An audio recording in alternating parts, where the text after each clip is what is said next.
got no love for the fakeness. If you wanna play tough and wanna hate this, I'll always show up. I don't ever slow up. No, I don't big right here.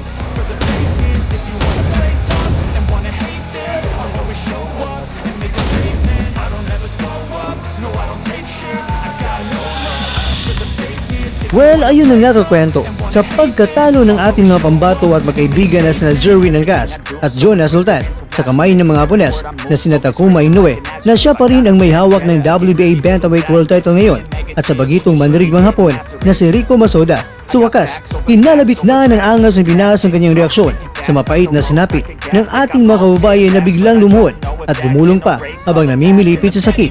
Kaya naman, ang mainit na buwelta ng angas ng Pinas ay sabay-sabay nating alamin at hindi na natin patatagalin pa. Tara, kwentuhan na!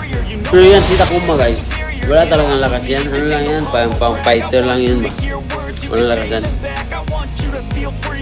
Ewan ko, baka nakasingit pa, nakachamba.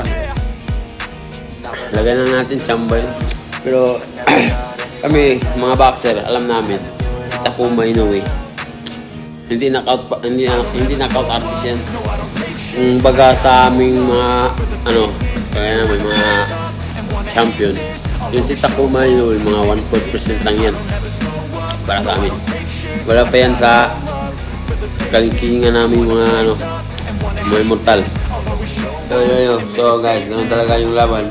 May mananalo, may matatalo. So walang sisiyan yan.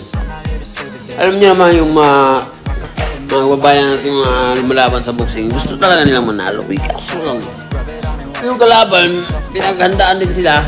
Alam niyo na yun. Pag yung kalaban mo at gusto manalo, kailangan papaghandaan talaga. Kasi alam natin bawat isa dito guys, yung mga kalaban nila, wala mga pinatas. Yun, mga reject lang yun sa Japan. Pero, pagkataon lang na pinaghandaan sila. So, yun na. Ilang boksidor di man mangulata og tuas sa Japan, di man parehang mabawa na nila bay. Hila po na bay. Ang boxing bay karon bay, business na. Business. Sila na yung kabawa na, ang ginsan nila. Yung si Takuma, nagulat siya po talaga. Hindi siya kapaniwala ng pagbagsak. Kahit sino, hindi talaga makapaniwala nun kasi hindi naman malakas yun pagsuntok mo yun. Okay. Legal, set out mga Hapon. Basta mga Hapon na guys. Wadi Hapon nga ligpon. Mas ngingig pa ang mga American, Mexican kaysa Hapon. Wala ako kasulti dito tanan. Ang Hapon di na kalutan.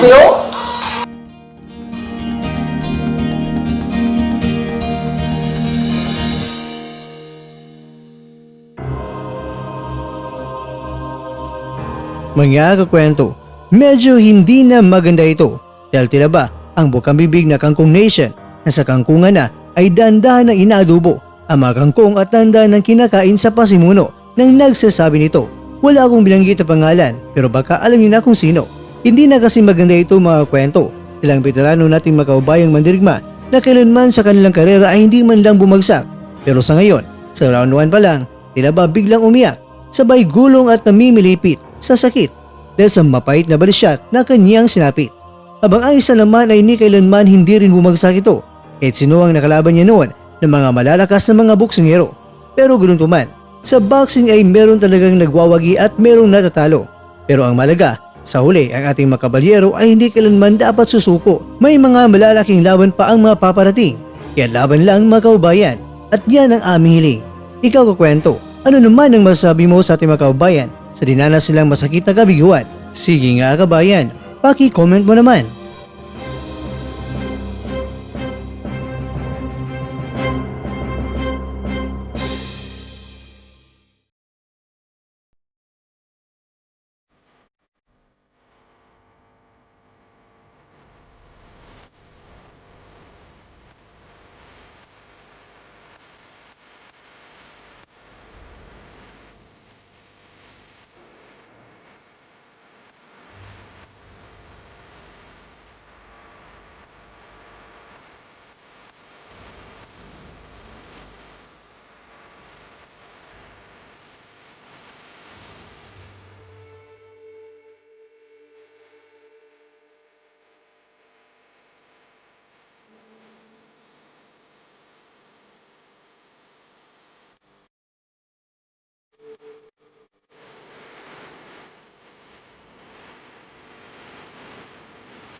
ka.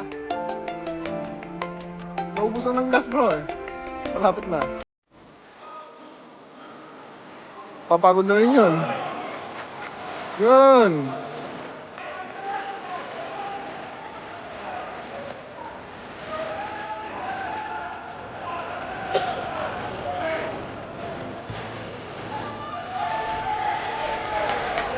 Yun naman. Yun pa.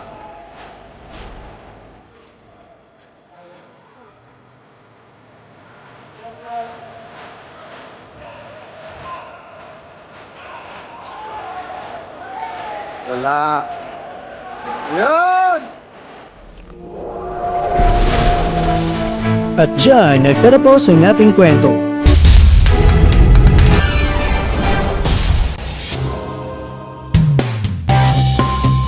Maraming salamat mga kakwento sa inyong panunood.